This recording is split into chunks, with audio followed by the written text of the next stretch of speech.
Buenas. I'm Vanessa, the host of Chicklet, a podcast where I share my honest reviews of books that I think Latinas, women, and millennials would enjoy. Please subscribe and follow me on Instagram, TikTok, Spotify, and YouTube at Chicklet Podcast and enjoy today's episode on the book Maybe You Should Talk to Someone, a Therapist, Her Therapist, and Our Lives Revealed by Lori Gottlieb. I think I need help because I'm only available on YouTube and Spotify, and it's because to get on Apple Podcasts, you need to have an RSS feed. I don't know how to do that. I have tried so many times, literally starting in 2018 when I had a podcast with two of my friends. Like, I have tried so hard to figure out this podcast RSS feed, and I have not been able to. So, if you know how to do that, can you just let me know? Because I really need to figure that out. So, please and thank you. There are 432 pages in the book. The genres are nonfiction, psychology, memoir, self help, mental health, and biography. The author is Lori Gottlieb. I don't know if I'm saying that right, but that's how I pronounce it. She's a psychotherapist and New York Times bestselling author who writes the weekly Dear Therapist advice column for The Atlantic, where she is also a contributing editor. She has written for New York Times Magazine and has appeared on Today, Good Morning America, CBS This Morning, CNN, and NPR. And she currently lives in LA. The book goes through Lori's experience as a therapist to her clients, her life events, and her experience as a client to her own therapist. So during the chapters about her own life, she's very human and goes through the same things that we as non therapists experience. She makes mistakes, she has feelings and thoughts that she's ashamed of, and grows through therapy with her therapist and also as a therapist to her clients as well. She's growing in both cases. Those chapters that are about her as a human and her own personal life show us that she's her own person and not that special or different from us as regular people. So during the chapters that she's a therapist, we learn so many life lessons through her clients, Rita, Charlotte, Julie, and John. Rita is an elderly woman who has so many regrets about her life and is punishing herself for all of the things that she's done wrong. Lori, as her therapist, guides Rita to eventually allow herself to experience joy. Charlotte is a young woman who makes risky decisions to distract herself from her internal struggles. Julie is Lori's client who was diagnosed with terminal cancer in her 30s, and Lori guides her through the process of accepting her eventual death. John is a man who experienced great loss and dealt with that by being such a big jerk to keep other people away so that he wouldn't experience great loss again. With Lori's therapy, John learns to feel his feelings, open up, and forgive himself and others around him. I also noticed that I do not read all the chapter titles at all. I don't acknowledge them. And I think I've mentioned it before, but I have to get better at it because I feel like there's a reason that they're there. There's a context or a purpose for them. And I feel like I'm kind of missing out on a part of the book if I continue to not read chapter titles. Just like I read the epilogues and author's notes, I should be reading all parts of the book. So I don't know. Is that something that you do? Let me know. So for the achievement portion of today's episode, I want to talk about some therapy facts that were shared throughout the book. Turns out the word hysteria comes from the Greek word for uterus. So that's fun. Freud mentions or discovered this theory of repetition compulsion. It's where people repeat trauma experiences in order to give a sense of control when you didn't have that control as a child. So if you had a toxic, aggressive relationship as a child, you didn't have any control there. So as an adult, you do have control. And so your control is that you are able to recreate it and participate in it in a way that as a child you may not have been able to. I definitely experienced that as well, just in the way that I communicate with people and the way that I just completely avoid conflict. You recreate your childhood. And I feel like if we know that, then we're able to be aware of it, address it, and heal from it. So I thought that that was super interesting. There's another psychologist named Harry Stack Sullivan. He developed a theory of psychiatry based on interpersonal relationships, breaking away from Freud's position that disorders were in your head and instead believed that our struggles were relational and interactional. That's kind of the basis of therapy as we know it today. It's to build relationships to help people through what they're going through. I have felt that way so much in the past with my own experience with therapy. Just knowing that you have a therapist that is going to hear you, hold space for you, give you some good insights, and guide you through whatever challenges you have. I think that that's really helpful. And I think that that's something that a lot of people lack. If you have your parents or significant others or friends, like they're not really well equipped, they're all going through their own things, but therapists literally have the training to have their own things, have their own problems and in life, and also support you through your struggles as well. Another thing that they mentioned is humans have brain cells called mirror neurons that cause them to mimic others. So when you're anxious, if you hear a soothing sound, your cells will mimic that soothing sound. Whereas if you're anxious and you do things that cause you anxiety, it's just going to get worse and worse and worse. So if you are feeling sad, you want to do things that make you happy. I thought that that was pretty neat. It's science. We can't say no. Like, these are facts. Mirror neurons are real. There's another psychologist, James Prochaska. He developed the trans-theoretical model of behavior, otherwise known as TTM, based on research showing that people generally don't just do it.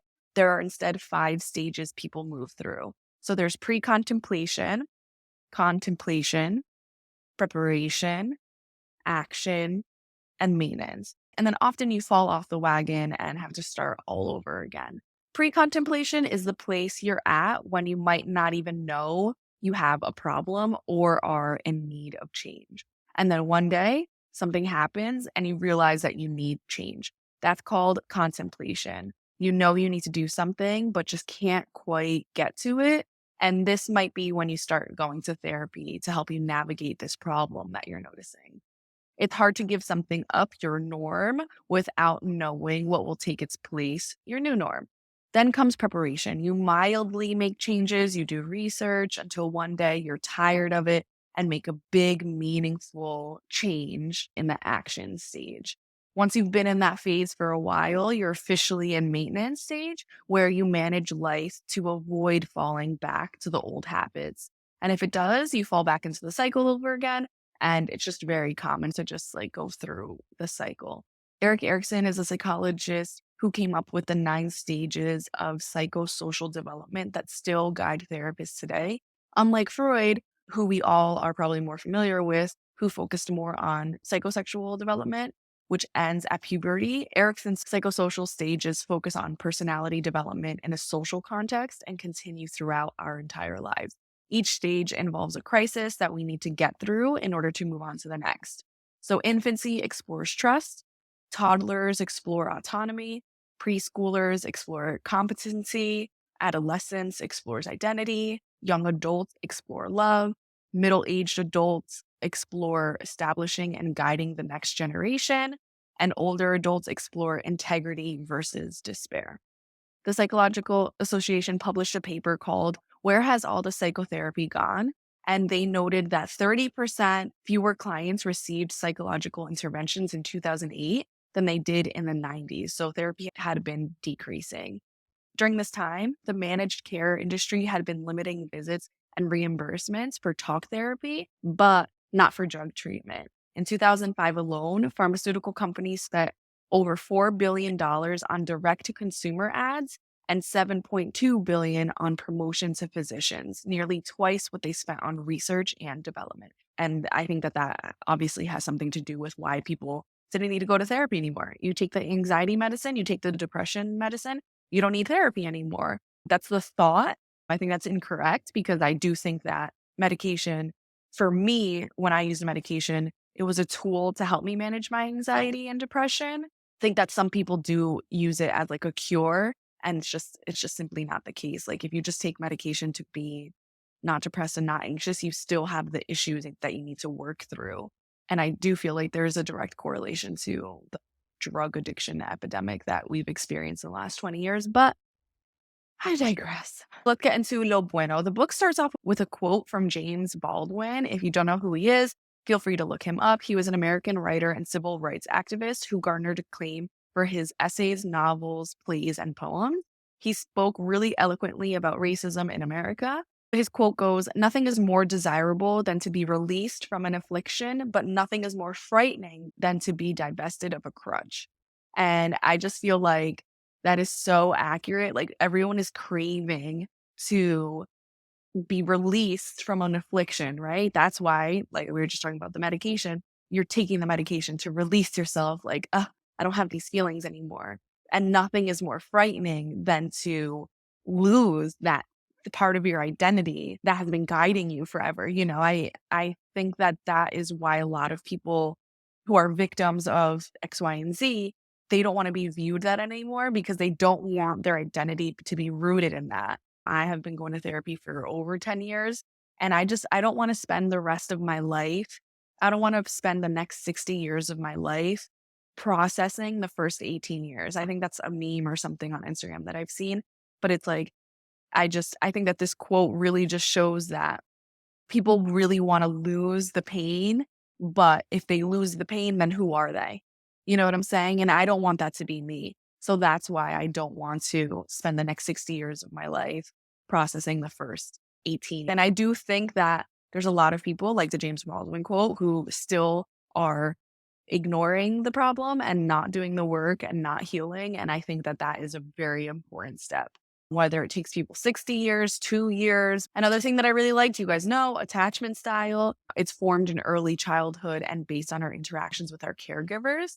There are different attachment styles because they play out in people's adult relationships, influencing the type of partner they pick, stable or not, how they behave in relationships, needy, distant, or volatile, and how their relationships tend to end regretfully, friendly, or with a huge explosion. These can be modified in adulthood, and it's what most of the work is done in therapy. And I love it. Amazing. Let's get into the stages of therapy. There's a presenting problem that, like, literally, like, the terminology that they use is that usually when people start therapy, there's a presenting problem. And that is the issue that sends the person to therapy, whether it's a panic attack, a breakup, a death, something intense that tells the patient that they need assistance. So for me, my presenting problem was I was dating a guy, I think for about a year, and he had a baby mama who was completely irrational, rude, aggressive, and just overall really nasty. Turns out she's a Trump supporter. And back then, in 2014, we didn't have like a word to describe people. But when Trump got elected and he got his fan base, like for me, it was really comforting to be like, oh, that's why I didn't like her. And it's really easy for me to talk because when I tell you, oh, she's a Trump supporter, it really paints a picture of the type of person that she is. And you can only imagine what that experience was like for, my boyfriend at the time and his interactions with her and my interactions with her as her baby daddy's new girlfriend. And so that interaction made me go into therapy. I'm like, what is wrong with me that is bothering me so much? And that was my presenting problem. And so by going to therapy for that, it really opened the door to talk about the deeper thing, like what happened to me in my childhood that allowed for this woman's behavior to affect me as much as it was. And turns out what I learned was I wanted to be the type of person who fought for kids' well-being because I didn't feel like I had that growing up, and a lot more other stuff as well. But the whole point of therapy is understanding the self that you are. But part of getting to know yourself is to unknow yourself, to let go of the limiting stories you've told yourself about who you are so that you aren't trapped by them. So you can live your life and not the story you've been telling yourself. For example, if someone is super boring in therapy, they're doing it for a reason to keep people away. Feelings lead to behavior. So if you feel like a bitch, you might do a self-fulfilling prophecy thing by behaving that way. If you feel like everyone hates you, you're going to walk around the world behaving like every single person is out to get you. The point of therapy is for you to have those realizations gently and process them with your therapist so that you can grow through them. You can't get through your pain by diminishing it or avoiding it. You get through your pain by accepting it and figuring out what to do with it. You can't change what you're denying or minimizing. Resistance to therapy or a topic shows therapists what they need to pay attention to. That's something that Lori talks about. It's like if she asked her clients a question and they their eyes jolted the other way or like they checked their phone or something, it was kind of a clue like, okay, subconsciously, this person doesn't really know why they're avoiding the conversation. But if the person is avoiding in one way or another, it gives a clue that their brain is like, oh, protect yourself. Don't talk about it. Distract. As someone who's been in therapy for so long, yes, I agree. I think it was even last night where I was thinking about my stepmom and I was reading my book and I'm like, no, keep reading, keep reading, keep reading. And I'm like, wait, why am I just forcing myself to read? And it's like, oh, because I'm ignoring this thought that I had at the beginning of the page. And why don't I just sit with it, realize what I'm thinking and what I'm feeling, accept it and move on? I felt the difference. Like I noticed the difference between like 7 sentences because I was like, no, no, no. Read the book, ignore. And I'm like, wait, just think about it. And then when I did all that, and then I reread the page, I was like, yeah, you just really notice a big difference. In early sessions of therapy, it's more important for patients to feel heard and understood than it is for them to gain insight or make any changes. Therapists know that the reason people go to therapy is a sign of something much deeper going on, and they need time to get to that point. They need time to acquaint themselves with the client's hopes and dreams, their feelings and behavior patterns, sometimes even more deeply than the client does. So they need to spend a lot of time getting to know the client before you can really start seeing results. And I think that's really important for people who maybe haven't done therapy before. You think, oh, in like 4 or 5 sessions, we're going to be able to get through this. And it's like, no, the therapist needs to deeply understand you, know what your trauma responses are, know what your goals are, and then use all of that information to guide you through the healing process. And I do think that the first several months of therapy is very helpful because you're acknowledging all of the things that happen. And I think that's a huge first step. So it's not like the first 6 months of therapy is just for the therapist to learn. It's also for you to really get things out there. I think the first 2 years of therapy, no, I think even more than that, maybe even 4 or 5 years of therapy, I did not talk about my negative sexual experiences. Those were things that I didn't talk about. After 5 years, I think I had like 3 or 4 therapists at that point. And I started realizing you're not talking about it for a reason. And one day I just was in therapy and I was like, I've been avoiding talking about something and I want to tell you. So I'm just going to say it. And then I said it. And then it was like, started working on it through there. So I just this entire episode is propaganda to get you to go to therapy. So if you have been thinking about going to therapy, if you feel like you hate yourself, if you feel like people hate you, this is your sign. This is your episode. Go to therapy. Most people are what therapists call unreliable narrators. It's not that people are liars. It's just that there are multiple threads along the way that we as the client are unaware of or we're actively ignoring, just like mine negative sexual experiences that I was just describing. Another thing that I noticed a couple therapists of mine do was being silent. It's uncomfortable being in silence and just facing someone and not having anything to say. And that's something that Lori talks about in the book. It's like being silent is like emptying the trash when you stop tossing junk into the void, like words, and more words. Something important rises to the surface. Like if you give yourself a moment to think and pause, and process, then whatever comes out of your mouth is going to be more important. And I've noticed that therapists do that. So this is like that's a little bit of a warning. If you don't like quietness, just a heads up. Another important thing is people don't show up to the next therapy appointment after a big revelation has been made. It's sometimes to punish the therapist or to send a message of, you've upset me. And that's really normal. It's okay to be overwhelmed and to need to skip a session to process what's been going on. It's so normal that this therapist is talking about it and it's an actual thing. People also skip to avoid confronting their shame or pain or truth they need to tell. There was even one person in the book who emailed Lori and was like, oh, I want to, I'm done with therapy. Thank you so much for your time. Bye.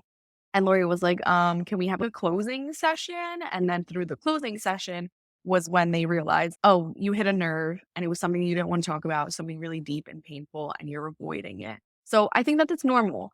It's okay if you have this urge to quit or you don't want to see your therapist anymore. Therapists know that's part of therapy is being like, yo, this is hard. I don't want to do this. It's normal. It's okay. You can do hard things. You got it.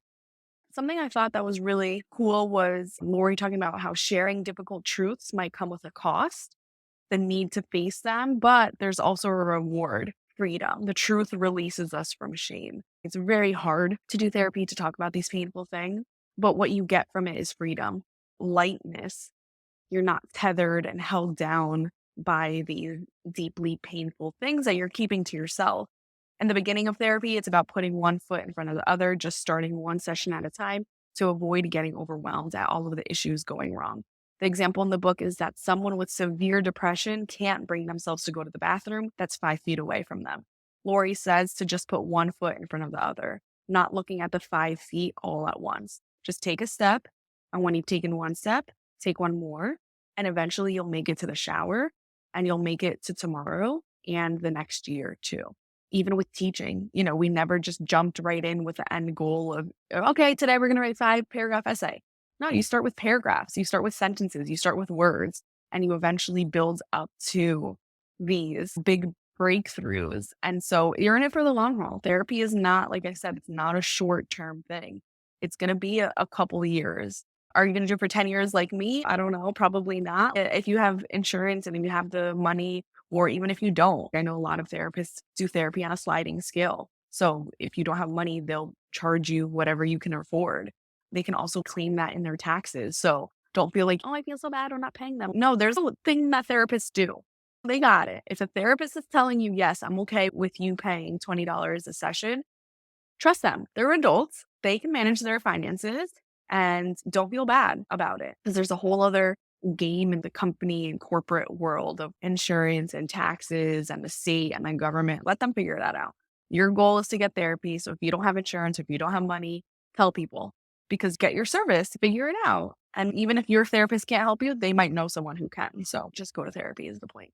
In the book, they also talked about how therapists show up and some of the techniques and approaches that they use. When a client makes an offhanded comment, Lori shares that she thinks that's one of his defenses against getting close to people. The therapist is not judging and instead seeing it as an opportunity for growth. She knows that something in his life made getting close to people seem dangerous, so dangerous that he does everything in his power to prevent it, like being an asshole sometimes. That's a lesson that I also learned as well. I've gotten a lot better at it now, but I used to be really abrasive. I speak in hyperboles even to this day. I also overgeneralize. You have to trust your therapist that if you say something ridiculous, that they know you, they care about you, they're professionals, and they're not going to hold it against you. I share that to lessen the fear that might come with being yourself in therapy session. Lori didn't like a client in the beginning, but she knew she could grow to like him. Something likable was sure to emerge. And I just think that that's super positive and judgment free for a therapist. Everyone is human. They have flaws and they have good things as well. And it really shows how mature Lori is. And I'm sure that that is something that therapists learn as well. Most therapists use self-disclosure. This is where they share little tidbits about themselves that relates to their clients. Because if they pretend they don't know something, like for example, if a client is talking about a restaurant and the therapist doesn't say anything about it, but then later on in the conversation, the therapist says like, oh, there's this one dish is really good. The client might feel betrayed, like, oh, you've been there? You didn't tell me? This is a fairly new concept where therapists are sharing little pieces of themselves with clients to kind of build that rapport and build that trust to normalize and humanize themselves for the clients as well. They do it in a way that is always beneficial to the main client. They're never sharing because they feel like they need to or because they're sad or for any selfish reason. They always share with the client's well-being in mind. Studies show that the most important factor in the success of your treatment is your relationship with the therapist. Your experience of feeling seen matters more than their training, the kind of therapy they do, or what type of problem you have. Therapists apply their knowledge of diagnosis without getting lost in it to help clients see that the way that they act in the world might be causing more problems than the people around them. They do this in a way that it's supposed to be empowering, right? Instead of saying you and your mom's relationship is blah, blah, blah, blah, blah, they might just focus on, okay, well, you can't control your mom, so you can only control yourself. So what are you going to do? There's a lot of that going on. Like, okay, you hate your job. So if you hate your job, what are you going to do? Oh, okay, you're unhappy in your relationship. So what are you going to do? And I think that that's really powerful because like you really can't control your boss. You can't control your current job's situation. You can quit, you can find another job, but therapy really focuses on you and what you can do, which is hard and daunting and it's tiring. I get it, but I think it's also helpful It's not a delusional thing where it's like, "Oh, your mom is abusive. Oh, I'm so sorry. You're just gonna be stuck in that forever. Sorry." No, it's very empowering, and it's like, "Okay, so what are you gonna do?" Therapy doesn't work if people aren't curious about themselves. A lot of people want their lives to change, but they don't want to do the work to change. The most powerful truths are those clients come to you little by little. It's not like one big combo. It requires people to see themselves in ways they normally choose not to. Oftentimes, therapists have group sessions with other people in their field to keep their emotions in check and offer advice. I don't know if you've ever seen couples therapy on Showtime, it's a TV show. And the therapist, I forget her name, she does this in a couple episodes where she's in a group setting with her colleagues and she's talking about her specific clients. And she might even say, like, I don't like him, or something like, it's impossible to work with him. And her group, her fellow therapists, are like, well, you mentioned this about your dad. You mentioned this about your mom. Do you think that that could be affecting you? It's almost like a group therapy session for therapists about their clients, right? Because therapists aren't going to go to therapy with their therapist to talk about their clients. That's not what's happening. It's almost like a peer group, and they're all guiding each other and checking each other and helping each other. And I love that. And Lori talks about that in the book. Another technique therapists use is called paradoxical intervention. Only well trained therapists can do this, and it's when they suggest to remove the stressor from the client's life. So, for example, if someone is beating themselves up for not going to the gym, a therapist might suggest to not go to the gym at all for the next week or two. This removes that cycle of shame and pressure and allows you to have a better relationship with that activity. Then the therapist might suggest that maybe after, 2 weeks of not being allowed to go, then spending the next 2 weeks noticing when you're feeling up for going. Maybe it's in the morning before work, maybe it's during your lunch break, maybe it's after work, maybe it's before bed. And then after those 2 weeks of noticing it, of noticing, okay, when do I want to? Then you could start going during the times that you notice that you want to. Obviously, I just explained that in a very like watered down way. So feel free to look into it. I'm not sure how much I want to share, but I have experienced that where a therapist will tell me, okay, this thing that's stressing you out, stop doing it. Don't do it. And it really helped me. And it really did heal my relationship with the activity. And now I can do the activity when I want to. And I love it. Let's get into some misconceptions about therapy. A lot of people think it'll make all your problems go away, prevent new ones from coming, or ensure you'll always act in this brand new, amazing way that you've been working on. And I'm sadly here to report that that is inaccurate. Therapy literally just helps you manage your emotions when shit hits the fan so that you don't have to suffer any more than life is making you suffer. Clients become less reactive or critical, more open, and able to let people in. Therapy is about understanding the self that you are and unknowing the misconceptions you have about yourself. Like I mentioned earlier, therapy is not just like, oh, I went to therapy for 10 years, like I'm perfect now. Therapy is about, here are my flaws that I'm aware of.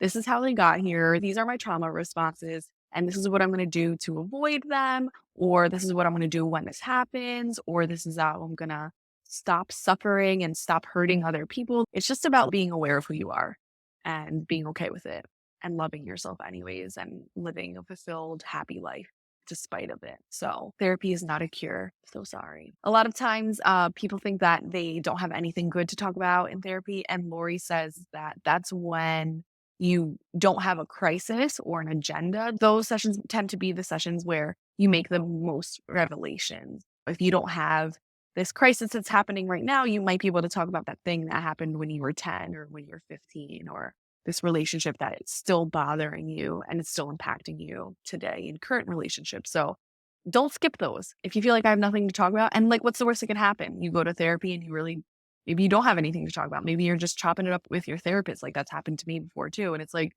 that's okay. You can have a nice conversation with your therapist. Sometimes what seemed like setting a boundary, saying no to something, is actually a cop out, an inverted way of avoiding saying yes. I would argue that this is similar to toxic positivity, this whole talk on boundaries. Yes, they're important, but I notice a lot of people use it as like an excuse. I definitely have done that talking to friends where specifically I'm talking about this confrontation that happened or something. I have friends who will be like, "Oh, well, yeah, you have boundaries and you if you don't want to talk to them, you shouldn't have to talk to them." And to me, that's a cop out. I think that I avoid conversations because I don't want to, because I've had negative experiences having conversations in the past. And so I don't want it to be negative, and so I don't have these conversations. And it might look like a boundary, but that is incorrect. We should be having difficult conversations, even if it does blow up, even if it's hard and it's ugly. Like, we still need to be doing these things. And I have noticed that a lot of times. People are like, "Oh, you're so good with boundaries." It's like, "No, bitch, I'm avoiding." Actually, it's not a boundary. I'm a weak ass, scared ass bitch. That's actually what this is. So just be aware of that, because then I can be like, "Oh, no, actually I'm avoiding. So let me go have this conversation and stop avoiding." Let me talk a little bit about my experience with therapy. I have an entire episode on this. Actually, I think it was one of my first episodes back in June or July of 2023. So you can scroll through and listen to it. But I'm going to talk about similar things right now. I first started going to therapy, I think it was in 2014. And my first therapist was a really young girl who was just like me, and I would tell her these situations with my boyfriend at the time, his baby mama, his mom, my sister, my dad, and his family and stuff like that. And I would talk about all these things like, yeah, isn't that fucked up? And she'd be like, yeah, I know, that's fucked up. Like, why the fuck would they do that? Are they stupid? Like, she was just about affirming me. And I think it was really valuable at that time, because at the time I felt really alone. I felt crazy. I felt like a bitch. I feel like no one liked me. And I felt like during that time, that was what I needed. I needed someone to be like, yes, that's valid. I understand. You're right. You're not crazy. You're not a bitch. You're good. Now, if I had a therapist that was like that and was just affirming everything that I did, I don't think that it would be beneficial.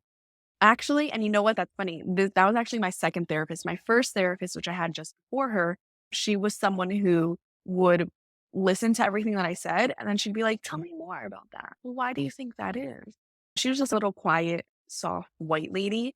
And she abruptly had to move to another state, and she dropped me as a client, but she gave me to that girl that I was just telling you about, who was just affirming and validating everything that I was saying. Those are just in the first two therapists, very different experiences, right? Someone who was just like very soft and quiet. And then the other one's like, yeah, bitch, I know they suck. They're stupid. What the fuck is wrong with them? Very like Jersey. My third one, Oh, my third one.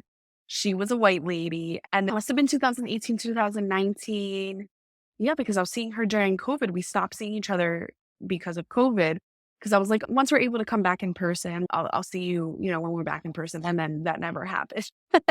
It was like, over a year later that people, maybe even more, year and a half, that people were doing things in person. But this lady was super educated during Black Lives Matter and like calling Kaepernick. All of those things were super distressing to me, because I felt hopeless and I felt like the country wasn't doing anything. I was a teacher at this time. So just seeing a lot of the inequality and how the government plays a role and how the average person isn't doing anything. My nervous system was super dysregulated. And I think that I was an adult and I thought my life was going to be different. I was super poor, and she was so knowledgeable. I would share things about growing up in a single mother home with an immigrant mother, and she would always know what I was talking about. She never experienced it, right? She was a white lady, but she knew. Like, she was very well read. I think she had a lot of experience, very smart, bright person. And I really valued everything that we did together. She would validate me, and she would give me homework.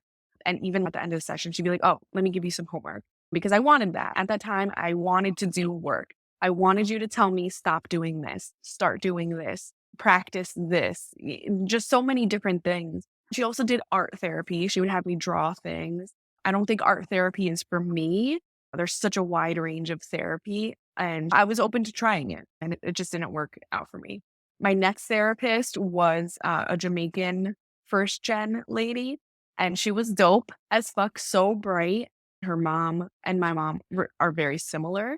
I would just say things, and she'd be like, with her eyes and nodding her head, like, yeah, girl, that's how these women are. I get it. She would share things about herself, not a lot, just things, that made me feel seen and made me feel like we connected in that way. And I really cared about her. And she even told me that she cared about me. It was almost like I don't want to say a friendship, because that makes it seem like it's not professional or too intimate. But I spent like 2 years with this lady once a week. Like, She knew me, was sharing my deepest thoughts. And this was during COVID, so 2021 to 2022, because we never met in person. This was 100% virtual. And I love that.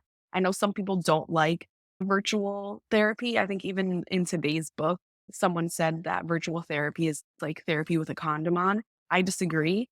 I loved not having to drive anywhere, not having to sit and wait anywhere, not having to talk to people and then drive home.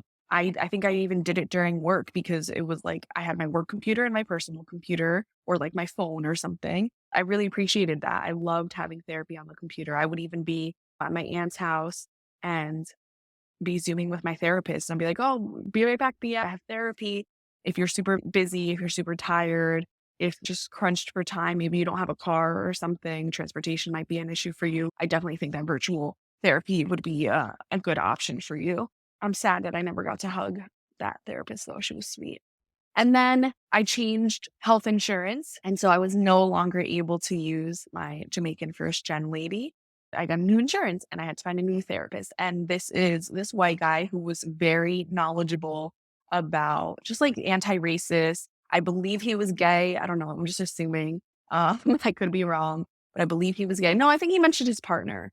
He was liberal, progressive, very stereotypical in that way, and it was good. He was really good at narrative therapy, which I had previously been doing CBT therapy with my Jamaican first gen lady and my white lady who was super knowledgeable.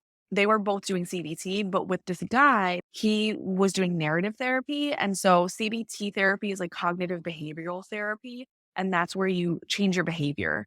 Whereas narrative therapy is you're changing the way that you talk about things, right? It's just your perspective and your mindset on things. I loved him. It was really awkward. Again, never met him in person, 100% virtual, but it was really awkward because him being a white guy and me being a North Jersey Latina, I'll interrupt you, I'll curse. That's my personality, as you guys see through the podcast.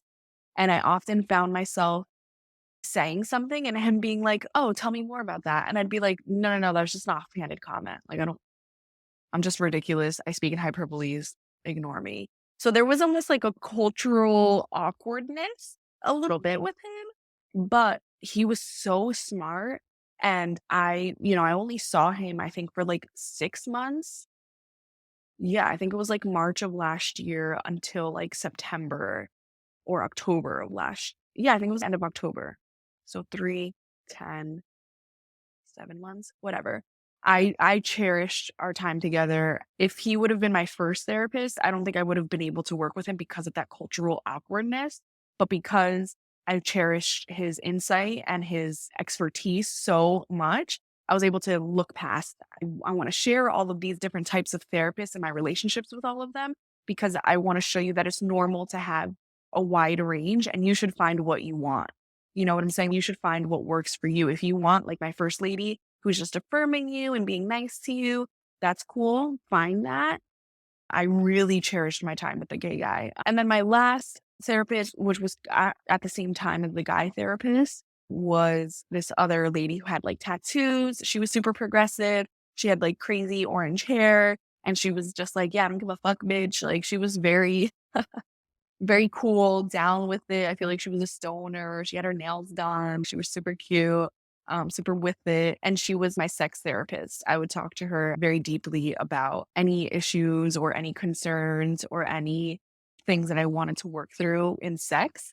I really liked her as well, too. Therapists are humans. They have their own personalities. They have their own way of doing things. And let me get into how I would suggest you see a therapist if you're looking for one. If you have health insurance, I usually call the health insurance company and I'm like, "Can you send me a list of 30 therapists in network?" And then what I do is I'll call 5 or 10 of them. And usually you're leaving a message because a lot of therapists, they're doing this intake stuff themselves. So they might be with a client, not able to answer the phone. So a lot of the time you're calling, you're leaving a message. And of the like 5 to 10 therapists that you call, only a few are calling you back.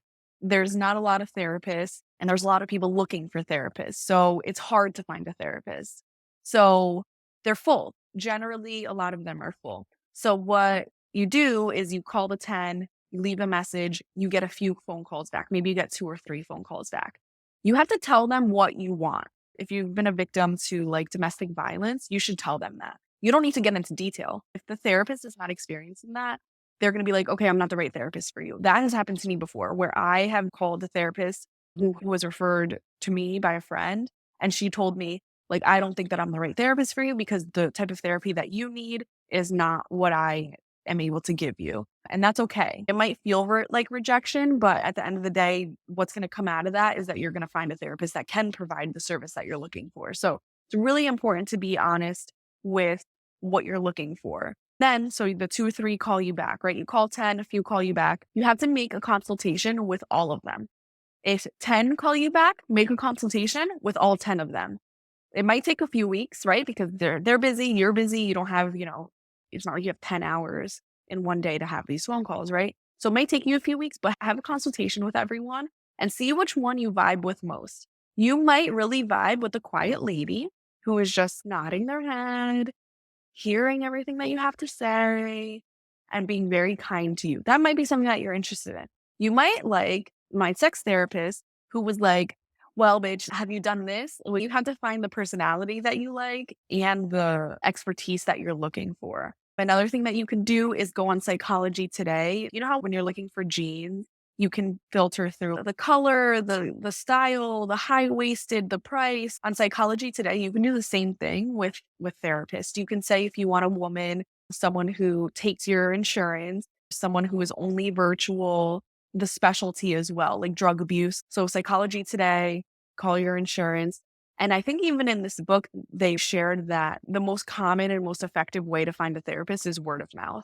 Talk to your friends, talk to your network. Like, hey, I'm looking for a therapist. Do you know of anyone? Because they might know a friend who's a therapist, or they might have had a therapist who they really enjoyed working with. And as long as it's not like your brother's therapist or like your mom's therapist, I think it's fine. If my friend was going to my therapist, it's fine. I probably only spoke about my friends positively anyways. So it's not like anything that I said would interfere with the therapist and their time with the person. So overall, I think what therapy has provided me with the most is realizing that anger is often people's go-to feeling because it's outwardly directed. And I used to be very angry. Through therapy, I realized that behind that anger, underneath it was sadness and pain, me not trusting people, and underneath me not wanting to have difficult conversations with people or me not trusting people was this underlying feeling of distrust in general. I didn't trust myself. So how could I trust other people? I think that's been most valuable. Just knowing that I should trust myself. I'm bright. I'm kind. I'm not a bitch. I'm not stupid. I'm not ugly. These are all new, not new concepts, but I think they are new concepts. The past like 5 years, I'm 32. I spent the first, 27, 28 years of my life just feeling not worthy, not good enough. And it's just not true at all. I think that therapy is a huge reason why I've been able to get through that. And I also think that having my mom is a huge reason that I was able to get through that. She's my security blanket, my safety net. I do also think, unfortunately, I do have to credit my boyfriend as well. He has helped me come to terms with these things and provide a lot of safety and comfort to me as well. I hate to admit that that man has that much power over me, but it's true.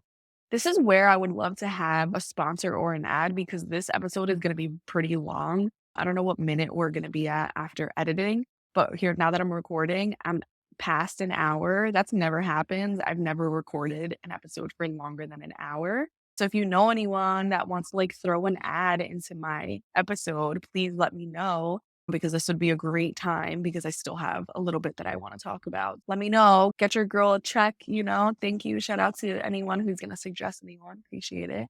Now, let's reflect on the client's experiences throughout the book and how it kind of like resonated with me. So Lori shares in the book a trap that Buddhists call idiot compassion. It's when you avoid rocking the boat to spare people's feelings, even though the boat needs rocking and your compassion ends up being more harmful than your honesty. Like with teens, spouses, addicts, and then the opposite, which I've worked really hard not to do, is called wise compassion, which means caring about the person, but also giving them a loving truth bomb when needed. I find that I'm not good at these. Recently, I've tried to stay away from people who might need truth bombs because I will be the one to give it to you and it will backfire. If you are someone who needs a lot of assistance or coddling or hand holding, like I am not the friend for you, just so you know. I need like strong people. I need people who, if I say something that hurts their feelings, I need them to be like, bitch, why the fuck did you say that? Like, I need that. I just don't want to be put in that situation. So that really resonated with me.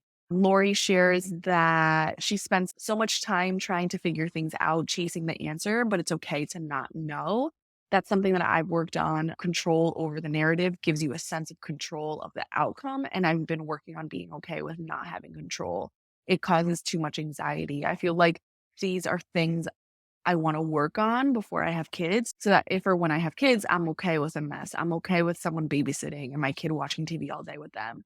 I have to be okay with not having control. I practice that every day and I'm working on it. Lori's also doing this, just constantly trying to find the answer or the cure or whatever, get through it. And it's like sometimes we can just like sit in it. Sometimes it can just be wrong. Sometimes it could just be hard. And sometimes it can not be okay. Like I think like it's okay. We'll be okay. Lori shares that even in the best relationship, you're going to get hurt sometime. And no matter how much you love someone, you will at times hurt them. That's what's so great about a loving relationship is that there is room for repair. That is a very new concept for me. I have only come to terms with this concept in the past couple of years. It's a skill that you need to work on. You're not just born with it. And I've talked about it in past episodes. We need to model repair with kids. That's one of the pros of gentle parenting is that when a parent messes up, they apologize, and it's good that kids have these combos early. It normalizes them and encourages them to do in their own relationships when they're older, and that's why I do it with my nieces, and it's just like a skill that I don't have. Like so often, I have confrontation with people and I stop talking to them, and that's not good. It's not something that I want to do. It's something that I'm working on. There are a few people who I'm close with who I practice these skills with and I've gotten better at it. Lori mentions that one of her clients' kids was resentful of the fact that their dad was a really good dad in his new family, but didn't show up for them in their adolescence. And I've never experienced that with my dad and my sister. I've always been so happy that my little sister has a dad that knows her, shows up for her, and is active in her life. But I have been angry at him for not being that to me. The feeling that I'm describing, it's not directed at her. It's more so directed at him. Why can't you just like care about me? I'm recording this at the end of March of 2024 and in March of 2022, so 2 years ago, my dad sat in on a therapy session with me and the Jamaican lady and he told me that he would call me once a week to reestablish that connection and start healing and just have a better relationship. That was like 110 weeks ago. Let's just say 105, 106 weeks ago. He's never called me once. And he said he was going to call me once a week. My sister is about to graduate high school, and I'm sure he's doing all the things and going to all the events, dances, graduation, the party, college tours. I'm sure he's doing all of those things. And I'm so happy that my sister has that. I love that. I'm so happy that she has a present dad. I'm frustrated that he literally can't even pick up the phone and call me once a week. I'm on the board of a nonprofit organization. And a couple weeks ago, I gave a presentation on myself and I didn't mention my dad. I mentioned my sister. She was on the presentation, but I didn't mention my dad. And afterwards, a couple of people that I'm close with on the board, they were like, why didn't you mention your dad? And it's like, yeah, because he's not in my life. He made it a point to not be in my life. And I'm just frustrated at him because whatever. I don't really want to get into, my relationship with my dad.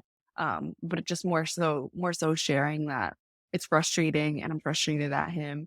And what I'm sharing right now, I'm 32 years old. I haven't talked to him in 2 years. There's 32 years of shit that has gone on. So even if I were to sit here and do a complete episode talking about my dad, there's no way to encompass everything. And it's so much. And I think that's kind of why one of the other reasons, because in my second behind the scenes episode, I talk about how, I don't really want to get into it because I don't want it to add fuel to the fire between me and my sister. And I don't want it, I feel like there's no way to really encompass everything. So that's why it's almost like I don't want to even open that can of worms because there's so much. that goes into it. And that's why I talk about my mom so much, because I feel like that's super relatable. My relationship with my mom, just being first gen and just from generational differences. White people can identify with that as well. It's like a generational difference. And then on top of it, everything else. So yeah, just more context, I think, on why I don't like to dive deep into my dad's stuff. I don't know. You let me know. If you're listening to this, let me know if you think I should talk more about my relationship with my dad. I don't know. Anyways, let's get into one-liner gems that were shared throughout the book that I loved. I'm not going to dive into them. I'm just going to say them and have a pause between them, just so that you can go back 15 or 10 seconds, whatever it is, and re-listen to it. But there are quite a few of them. I'll probably make a post about, these, whatever 10 they are. Let's get into it. It says, it's important to disrupt the depressive state with action to create social connections and find daily purpose, a compelling reason to get out of bed in the morning. Regulate one's feelings without self-medicating, whether that medication comes in the form of substances, defenses, affairs, or the internet. We can't have change without loss, which is why so many people say they want to change, but stay exactly the same. If the queen had balls, she'd be king. This is a saying to kind of snap people out of the game of playing what if he had a different job, or if she would just stop, or if my job was like this. And the whole saying is that if any of these things change, then it wouldn't be the situation that we're in. So we have to snap out of it and be more rooted in reality. If the queen had balls, she'd be king. People mistake numbness for nothingness, but numbness isn't the absence of feelings. It is the response to being overwhelmed by too many feelings.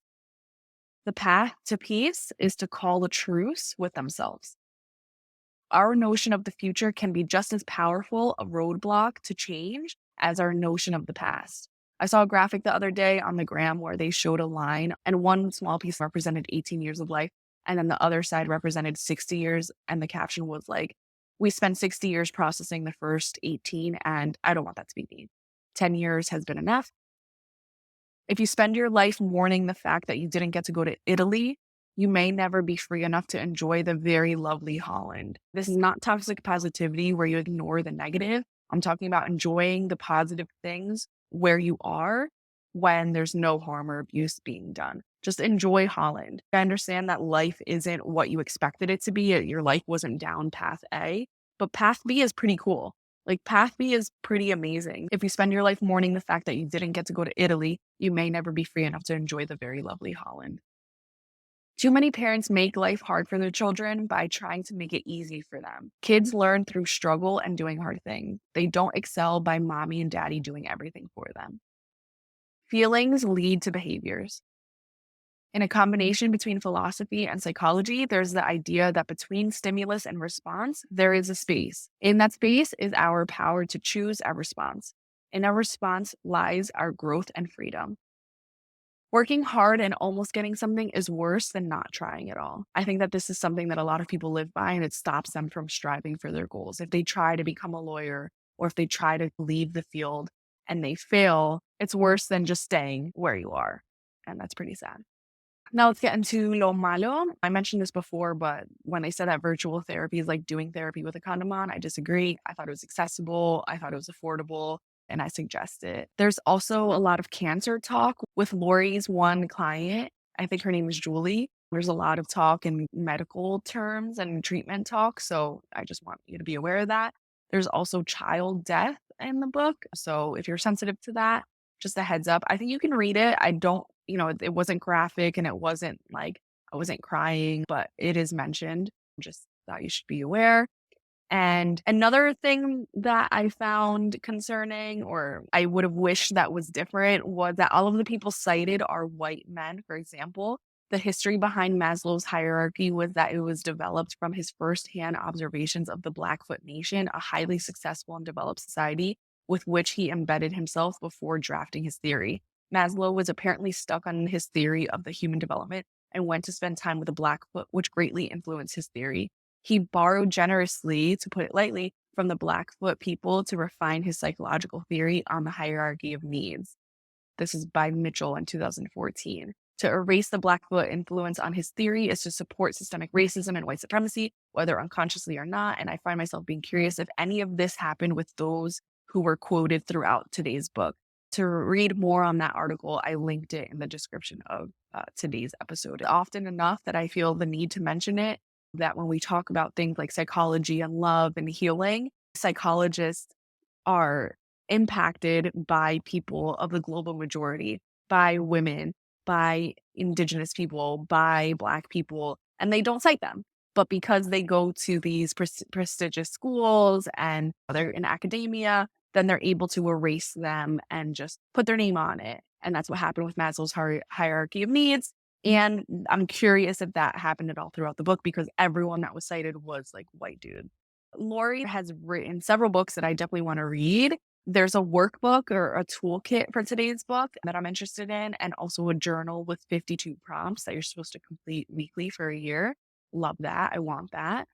She also wrote Marry Him, The Case for Settling for Mr. Good Enough. It explores the dilemma that so many women today seem to face, how to reconcile the strong desire for a husband and family with a list of must-haves so long and complicated that many great guys get rejected out of the gate. Shares her own journey in the quest of romantic fulfillment, and the process gets wise guidance and surprising insights from marital researchers, matchmakers, dating coaches, behavioral economists, neuropsychologists, sociologists, couples therapists, divorce lawyers, and clergy, as well as single and married men and women ranging in age from their 20s to their 60s. So definitely want to read that. If you like this episode, be sure to subscribe to the podcast and leave a review. You can also follow me on social media and YouTube at Chicklet Podcast. And remember, if you have any book recommendations, send them my way. And if you know how to get the RSS feed, please let me know. Thank you for listening.